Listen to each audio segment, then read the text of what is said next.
காலை 9:30 மணிக்கு தமிழக சட்டசபை துவங்கியதும் நம்பிக்கை கோரும் தீர்மானத்தை முன்மொழிந்தார் முதல்வர் விஜய்.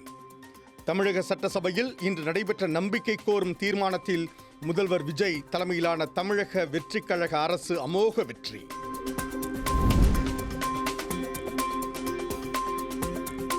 தமிழக சட்டசபையில் தாவேகா அரசு தொடர்வதற்கான நம்பிக்கை கோரும் தீர்மானத்திற்கு ஆதரவாக 144 பேர் வாக்களித்த நிலையில் எதிராக 22 பேரும் நடுநிலையாக 5 பேரும் வாக்களித்து விஜய் அரசு வெற்றி.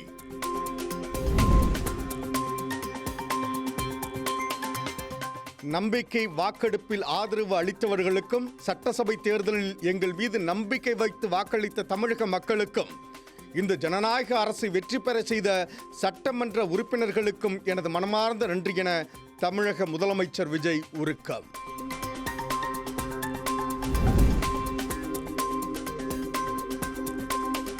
தாவேகா தலைமையிலான இந்த அரசு குதிரை பேரத்தில் ஈடுபடும் அரசு அல்ல, மக்கள் பணிகளை செய்வதில் குதிரை வேகத்தில் செயல்படும் அரசு. அரசியல் காழ்ப்புணர்ச்சி காரணமாக எந்த திட்டமும் நிறுத்தப்படாது. முந்தைய அரசுகளால் கொண்டு வரப்பட்ட மக்கள் நல திட்டங்கள் தொடர்ந்து செயல்படுத்தப்படும் என முதலமைச்சர் விஜய் அறிவிப்பு.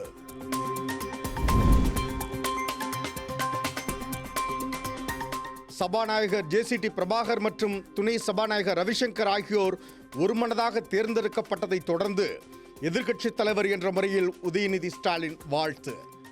மக்களை பிரிக்கும் சனாதனம் ஒழிக்கப்பட வேண்டும், நடுநிலையோடும் அரவணைத்தும் செயல்படுங்கள் என புதிய சபாநாயகருக்கு எதிர்க்கட்சித் தலைவர் உதயநிதி ஸ்டாலின் கோரிக்கை.